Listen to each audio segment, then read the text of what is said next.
Hello everyone, আমি পৌলমি আর আজ চলে এসেছি নতুন আরও একটা ভিডিও নিয়ে। তো আজকে কী নিয়ে ভিডিওটা হতে চলেছে বলো তো? এই যে দেখো, হাতে একটা চলে এসেছে পার্সেল। এটাই এখন আনবক্স করব। তো ভেতরের জিনিসটা ঠিকঠাক এসেছে কি না আমিও এখনও দেখিনি, তো চলো দেখে নেওয়া যাক। ফ্লিপকার্ট থেকে অর্ডার করেছিলাম, কালকে এটা ডেলিভার হওয়ার কথা, কিন্তু আজ ডেলিভার করে দিয়ে চলে গেছে ফার্স্ট। বলো, এটা কি সুরেক? আমার কন্যা বলেই দিয়েছে, হ্যাঁ এটা সুরেক। তোমাদেরকেও তাহলে বলেই দিই, এটার ভিতরে সুরেকই আছে। আমি একটা সুরেক অর্ডার করেছিলাম, তো সেটাই এসেছে। চলো দেখা যাক কেমন কি এসেছে। ও মা, এটা কি জুতা থাকে? এই যে দেখো দেখো, এই যে আমাদের তাঙ্গু বেবি, আমার কিউট বেবি, তাই তো? আমার কিউট একটা টুকুন বেবি। বাবু দেখো, তোমার মাথায় কি সুন্দর চুল হচ্ছে, বলেছিলাম নেড়া হলে সুন্দর চুল হয়, দেখেছো? এই তো সুন্দর। আমার খুঁচে গেছে ছোটে। কোথায়? তোমার চুলগুলো ছোট্ট ছোট্ট হয়ে বেরোচ্ছে, তো এখন তোমার চুলগুলোতে শুধু ঘষা লেগে যাবে, দেখবে? এই দেখো, হাতে হাতে লাগছে না, তোমার চুল তো ওই জন্য তোমার লাগেনি। তো চলো আগে এটা খুলে নিই। তুমি বসো, তুমি বসো। তোমাদের কি তুমি কি অর্ডার করেছো? ওটা পাপা নিয়ে এসেছে। পাপা অর্ডার করে দিয়েছিল, এখন একটা আংটি তো দিয়ে গেল। ভাই ঘুমাচ্ছে না? হ্যাঁ, কিন্তু একটু আওয়াজ তো হবেই বেটা। দাঁড়াও দাঁড়াও দাঁড়াও বেটা, দাঁড়াও আস্তে আস্তে। আর জানো, এই যে পেখম যেই এখন চশমাটা পরে আছে, এটা কিন্তু ওর আগের সেই ব্ল্যাক কালারের চশমাটা নয়, এইবারের চশমাটা কিন্তু ওর পার্পল কালারের। কারণ ওর 6 মাস পর চেক আপ ছিল, 6 মাসের জায়গায় 8 মাস হয়ে গেছিলো ওর পাপা আসতে আসতে। তো ওর পাপা আসছিলো যখন, ওকে নিয়ে ডাক্তার দেখাতে গেছিলাম। তো ওর আগের চশমাটা তো প্রমাণ ভেঙে দিয়েছিল, আমি সেটাকে ঠিক করে নিয়ে এসেছিলাম আগের বারে ওর পাপা যখন আসছিল। কিন্তু সেটা না, একটা ওপর দিকে আর একটা নিচের দিকে, মানে যেহেতু ভাঙাটা যতই হোক একটা তো মানে প্রবলেম হয়ই। তো ওরকম ছিল বলে আমি ভেবেইছিলাম যে একটা নতুন চশমা নেব, আর ডাক্তার দেখানোর পর ডাক্তারকে জিজ্ঞাসা করেই হচ্ছে নেব কোনো প্রবলেম যদি থাকে। তো ডাক্তারবাবু দেখে বলল যে প্রবলেম কিছু নেই, কিন্তু ও না ওই ডাক্তার দেখাতে যাওয়ার দিনকেই রোদের মধ্যে, দুপুর বোধহয় 12:30টার সময় গেছিলাম আমরা ডাক্তার দেখাতে। এত পরিমাণে রোদ যে কি বলবো, মানে যাওয়ার সময় আর আসার সময় মাথা খারাপ হয়ে যাবে, এত রোদ ছিল। তো ওর মানে ওর যে আগের চশমাটা, সেই চশমাটা ও পরেছিল, কিন্তু সেই চশমাটাতে না ওর রোদেতে কষ্ট হচ্ছিল প্রচুর। রোদেতে এত অসুবিধা হচ্ছিল যে ওর পাপার সানগ্লাসটা ও নিয়ে পরে গেছিলো, আর ওর চশমাটা আমি হাতে করে নিয়ে গেছিলাম, আর ওর পাপা খালিই গেছিলো। আর এত রোদ ছিল যে কি বলবো, চোখ পুরো ঝলসে যাচ্ছে আর কি। তো সেই জন্য ওর পাপার তখনই মনে হয়েছে যে যেহেতু চশমাটা ওর ভাঙাও আছে আর ডাক্তার দেখাতেই যাচ্ছি, তো ডাক্তারবাবুকে জিজ্ঞাসা করবে যে ওর চশমাটাতে ওই সানগ্লাসের যে একটা কি বলে আমি ঠিক জানি না, তো ওটা লাগানো যায় কি না। যেহেতু ওর ব্লু লেন্স লাগানো আছে ওর কাঁচেতে, যাতে টিভি বা কোনো কিছু দেখলে ওর চোখের উপর মানে এফেক্ট না হয়। তো সেই জন্য সানগ্লাসের মতন করে যাতে ওর চশমাটা মানে করে দেওয়া যায়। তো ওটা ডাক্তারবাবুকে যে ওর পাপাই বলেছিল, তো ডাক্তারবাবু বললো যে হ্যাঁ করা যায়। তো ওর চশমাটা এখন সেরকমই, মানে ও এইটা পরে রোদেতেও বেরোতে পারবে, ওর চোখে কোনো প্রবলেম হবে না, তাই তো বলো? তো তোমাদেরকে বললাম, কারণ আমিও না ঠিক জানি না ওটাকে কি বলে, ওর পাপাই যে ডাক্তারবাবুর সঙ্গে কথা বলেছিল, তো সেই জন্য তোমাদেরকে ভালোভাবে বলতে পারলাম না যে ওই সানগ্লাসের মতন করে দেওয়ার জন্য ওটা মানে কি বলে, যেটা দিয়ে হচ্ছে সানগ্লাসের মতন ওর চশমাটা করে দিয়েছে যাতে ওর রোদে অসুবিধে না হয়। তো তোমার নতুন চশমাটা কেমন লেগেছে বেটা? ভালো লেগেছে। ভালো লেগেছে?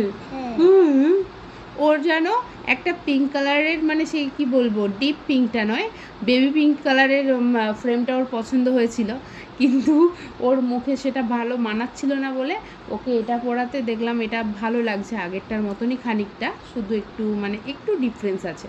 তো এটা ওর ভালো লাগবে, আমি এটাই নিয়েছি। নাহলে ও এমন একটা কালার পছন্দ করেছিল, মানে ওকে যতগুলো পরিয়ে দেখছিল ওর সব হ্যাঁ এটা ভালো, আবার যেটা পড়েছে বলছে এটা ভালো, আবার যেটা পড়েছে সেটা বলছে এটাও ভালো। তো এরকম ও কনফিউজ হয়ে গেছিলো, ওই জন্য ওর হয়ে আমি এটা চয়েস করে দিয়েছি, কারণ এটাই ওর মুখে বেশ সুন্দর লাগছে, তাই তো লুচু? হ্যাঁ। তো চলো, এখন তোমরা ভাববে যে আমি বকবক করে যাচ্ছি পার্সেল খুলতে বসে, আর বকবক করেই যাচ্ছি। তো চলো পার্সেলটা আগে খুলি।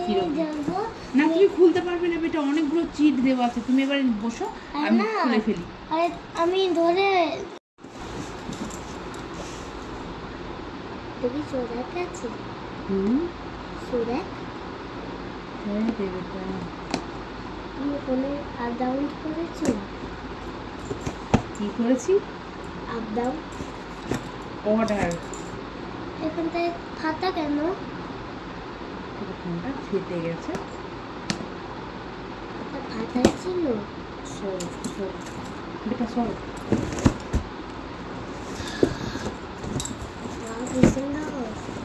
কি সুন্দর না মা? এখন করবে? এখন করবে মা? ও মাই গড, একটা, দুটা, এগুলো করতেই আমার মানে কিভাবে যে ফিটিং করবো কে জানে। ও মাই গড,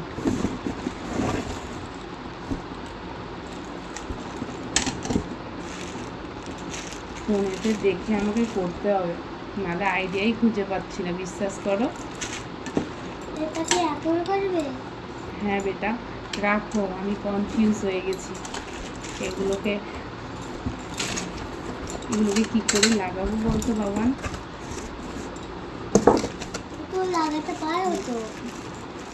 লাগাতে পারো তো, আমি কখনো ও মা কি করে করতাম? এই কাঠিটা সরে যাও। চলে যাও।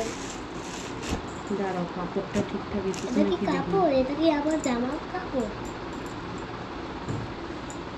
এটা কি ঘের নাকি জামা? এটা কি জামা? So black.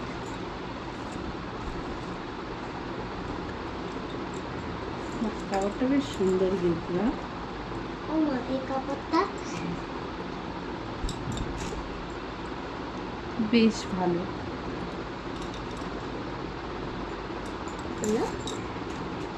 কাপড়টা দেখে জানো আমার কি মনে হচ্ছে, বলাটা হয়তো ঠিক না, কিন্তু আমার মনে হচ্ছে এই কাপড়টা ঠিক কীরকম জানো, একটা চালের বস্তা হয় না, একটু সফট টাইপের কাপড়ের প্যাকেট। আমি যখন চেন্নাই ছিলাম আমাদের এরকম মানে যেই চালের বস্তা আসতো, তো তার মানে সেই চালের বস্তার কাপড়টাও ঠিক এই রকম।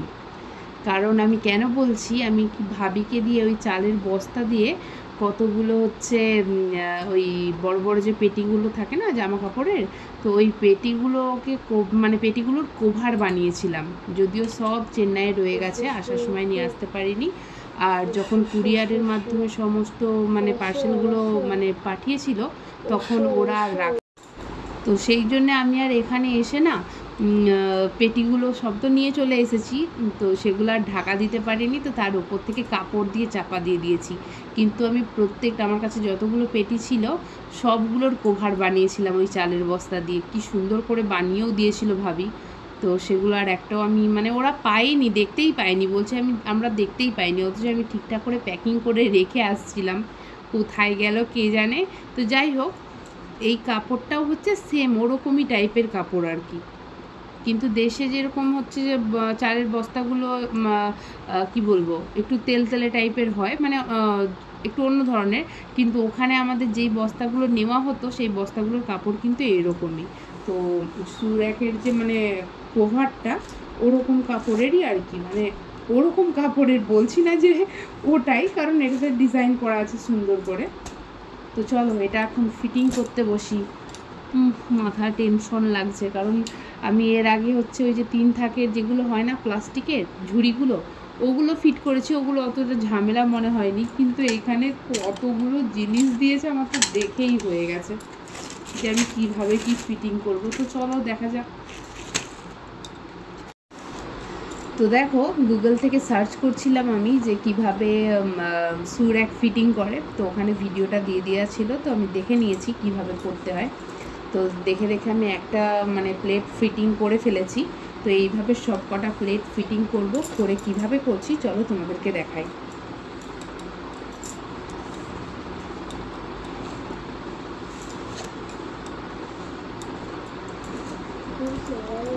তো যেই বড় রডগুলো দিয়েছিল, তো এগুলো দিয়ে আগে দেখো এখানে জায়গা কড়াই আছে,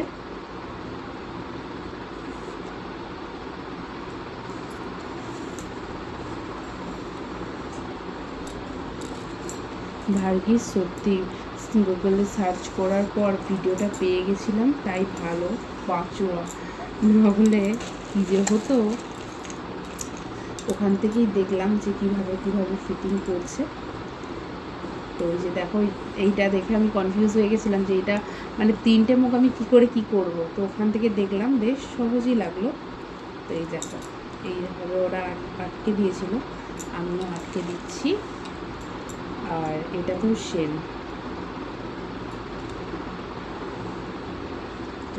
কী হলো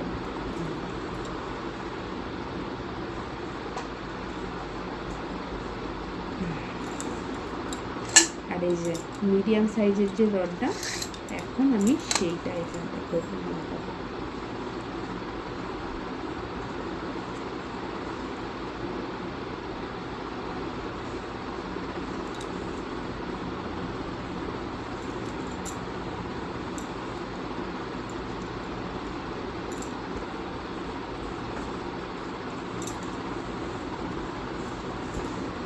এদিকটাও সেম।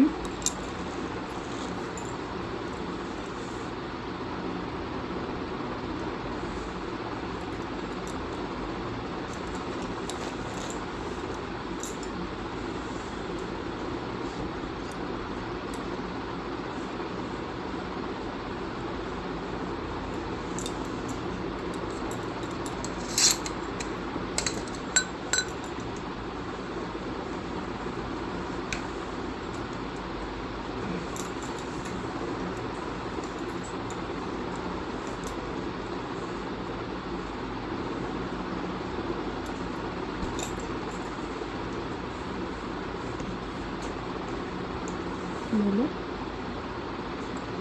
হচ্ছে না কেন রে বাবা? হচ্ছে না, হচ্ছে হচ্ছে।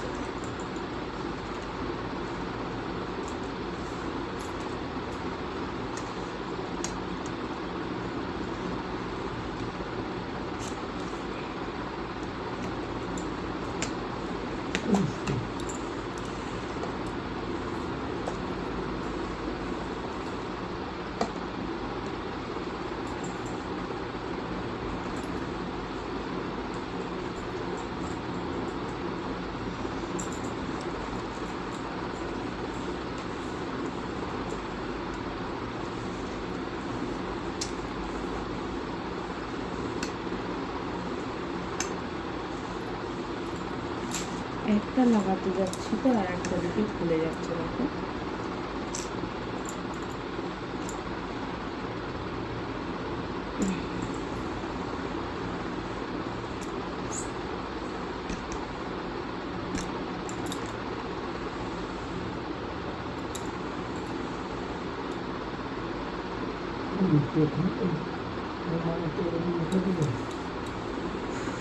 হয়েছে।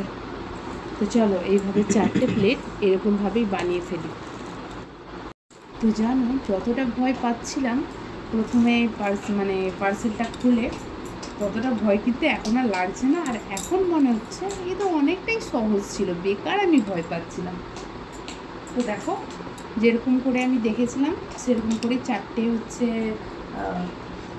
এই যে 4টে প্লেট বানিয়ে ফেলেছি। তো চলো তোমাদেরকে পুরো এবারে কীরকম করে করবো ফিটিংটা সেটা দেখাই। তো এইবারে যেই ছোট ছোট পাইপগুলো এসেছিল সেটার কাজ।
দাঁড়ান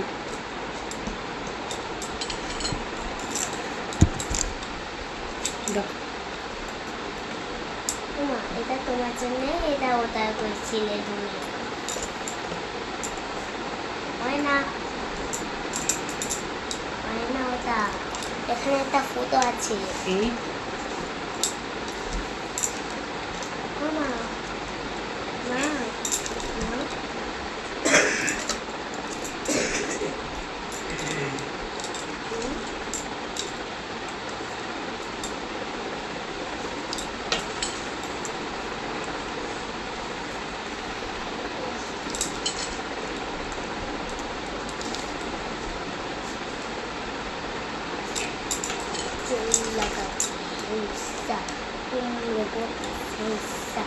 তাই থ্যাংক থ্যাংক ইউ বলো। ইউ বেটা ওয়েলকাম মা। আর এখানে একটা ফটো আছে, তুমি কি জানো না?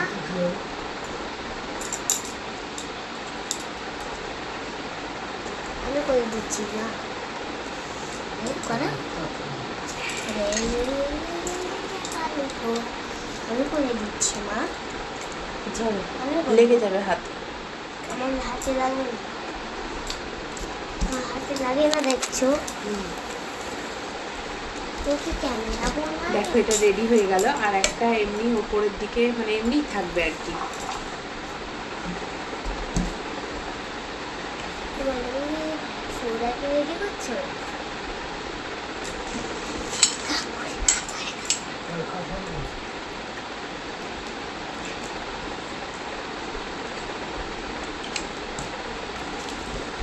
ওই সোডাটা হয়ে যাবে, তারপর তুমি আর চকলেট দেবে। হুম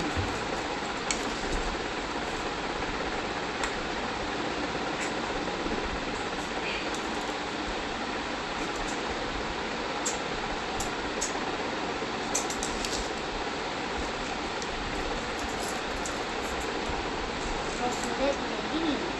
ইয়েস বেটা ফোটা আছে এখানে, বলে আর একটা ফটো নোংরা একটা দেখা যাচ্ছে।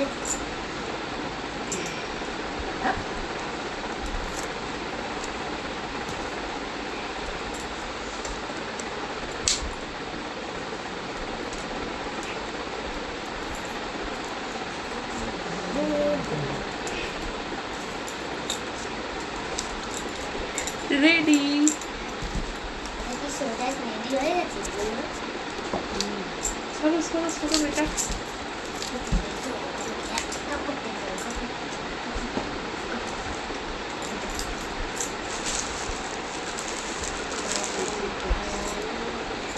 দাঁড়া বেটা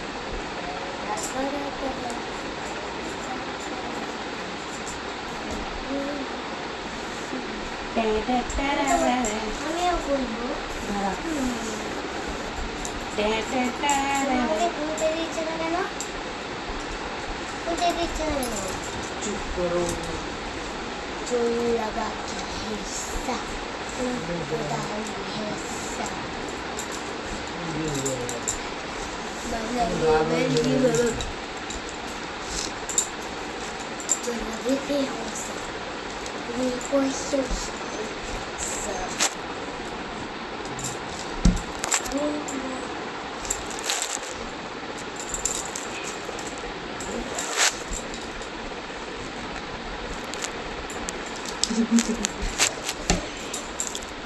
আর পুরনো আসছে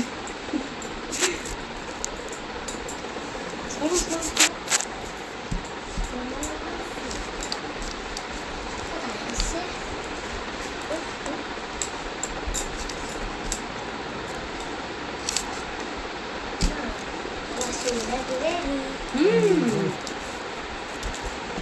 সরো সরে যাও তো দেখতেই তো পেলে পেখম সুরাকের চেন তো একদম সুন্দর করে এঁটে দিয়েছে তো এই দেখো প্রথম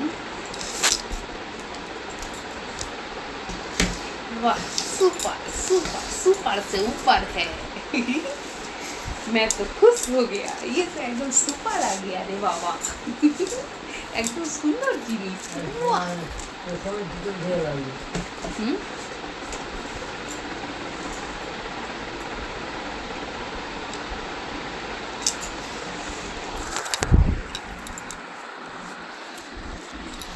তো দেখো রেডি তো করেই ফেললাম। প্রথমে কিন্তু দেখে কত ভয় পাচ্ছিলাম, তাই না? আর এখন মনে হচ্ছে ওফ, এটা তো প্রচুর ইজি ছিল। তো এই যে আমার রেডি করা শু র্যাক, কি সুন্দর লাগছে দেখতে। আমি তো মানে কি বলবো, এটাকে ফিটিং করতে পেরে কি যে খুশি লাগছে কি বলবো। প্রথমটা ভীষণ ভয় লাগছিল, তো এখন যখন ফিটিং হয়ে গেছে তখন প্রচুর আনন্দ লাগছে। দেখেছো বাবু, এটা জুতো রাখা আর তোমার বই রাখার জন্য নয়। দেখো দেখো আমার পেখম রানীর কাণ্ড দেখো, সে তার ফোন আর খাতাটাকে আগে ভাগে ঢুকিয়ে দিয়েছে। জিনিসটা কিন্তু সুন্দর না, বেশ ভালোই লাগছে। তো কেমন লাগলো তোমাদের আমার সুর একটা জানিও। তো দেখো এখন যখন আমি সুর একটা ফিটিং করে ফেলেছি, মন থেকে যে কি একটা আনন্দ লাগছে কি বলবো। কারণ প্রথমে তো দেখেই ঘাবড়ে গেছিলাম যে এত কিছু চলে এসেছে, ফিটিং করব কি করে, ফিটিংই তো করতে পারবো না মনে হয়। তো যাই হোক, মানে ভিডিও দেখে আমি অন্তত কি করে ফিটিং করতে হয় সেটা দেখে আর ফিটিং করে ফেলেছি। আমি তো খুব খুশি। তো তোমাদের কেমন লাগলো আমার সুর একটা জানিও তোমরা। আর পেখম রানীর কাণ্ড দেখবে, এই যে দেখো আমার পেখম রানীর কাণ্ড। সুর একের জায়গায় আমার পেখম রানী কী সব রেখে দিয়েছে, দেখতে পেয়েছো? তো ফিটিং যখন করেই ফেলেছি, যেটার জন্য এটাকে নিয়ে আসা সেগুলো এটার মধ্যে চলো রেখে দিই। কারণ ফিটিং তো করে ফেলেছি যা হোক করে, মানে ফোনটা আমাকে অনেক সাহায্য করেছে এটা ফিটিং করতে। না হলে সত্যি বলছি প্রথমে আমি ভীষণ ঘাবড়ে গেছিলাম যে কি করে ফিটিং করব। কিন্তু বিশ্বাস করো এখন ফিটিং হয়ে যাওয়ার পর এত শান্তি লাগছে যে কি বলবো। তো এখন মনে হচ্ছে যে কোনো ঝামেলার ব্যাপারই না, কারণ এখন আমি জিনিসটা জেনে গেছি না, তখন তো জানতাম না প্রথম, তো সেই জন্য এরকম মনে হচ্ছিল। তো চলো যেখানে রাখার সেখানে জায়গা মতো আমি এই শু র্যাকটাকে বসিয়ে দিয়েছি। আর যতগুলো শু এর মধ্যে থাকবে সেগুলো সব আমি নিয়ে নিয়েছি, কারণ আগে ওখানে একটা প্লাস্টিক মানে বিছিয়ে তার মধ্যে এই সমস্ত জুতোগুলোকে আমি রাখতাম। কিন্তু এখন তো জুতো রাখার জায়গা চলে এসেছে, তো সেই জন্য এখন জুতোগুলো ওর মধ্যেই রেখে দিচ্ছি। এটাতে সুবিধা অনেকটা, কারণ একটা প্লাস্টিকের মধ্যে আমি অনেকটা চওড়া করে সমস্ত জুতোগুলো আমি রাখতাম ওটা মানে প্লাস্টিকের মধ্যে। কিন্তু এটা যেহেতু 4টে থাক মানে দেওয়া আছে, 4টে প্লেট আছে এতে, তো এতে আরামসে মানে সমস্ত জুতোগুলো রাখাও যাবে আর ঢাকাও থাকবে। আর কি বলো তো, দেখতে সুন্দরও লাগবে। ঢাকার মানে কেউ বাইরে থেকে কেউ আসলে সচরাচর দেখতে পাবে না, ওটা একটা মানে সুন্দর দেখতে লাগছে। যেহেতু পুরোটাই কভার করা, তো সেই রকম কেউ বাইরে থেকে এসেই দেখতে পাবে না। এটা আমার একটা ভীষণ ভালো লাগার ব্যাপার। আর জায়গাও অনেকটা কিন্তু মানে আমার বেঁচে যাচ্ছে, কারণ যখন আমি একটা বড় প্লাস্টিক পেতে তার মধ্যে সমস্ত জুতোগুলো রাখতাম, তখন কিন্তু আমার অনেকটা জায়গা ওইগুলোর জন্যেই অঞ্জর হয়ে থাকতো। আর বাইরে থেকে কেউ আসলেই সবাই মানে দেখতে পেত, একটা খারাপ লাগতো দেখতে। তো এখন সেইটাও হবে না, কারণ ওপর হয়ে 4টে যেহেতু মানে থাক আছে, তো সেই জন্য আমার এখানে কিন্তু অনেকটা জায়গাও সেভ হয়েছে। তো আমি তো শু র্যাকটা মানে পেয়ে খুবই খুশি হয়েছি। মানে শু র্যাকটা আমার ভীষণ হেল্প করেছে, বিশ্বাস করো। খুব সুন্দর হেল্পফুল একটা জিনিস, যেটা নিয়ে আমি ভীষণ খুশি। চলো আজকের মতো ভিডিওটা এখানে শেষ করছি, আবার আসছি নতুন কোনো ভিডিও নিয়ে। তো সবাই খুব ভালো থেকো, আনন্দে থেকো। আজকের মতো সবাইকে টাটা।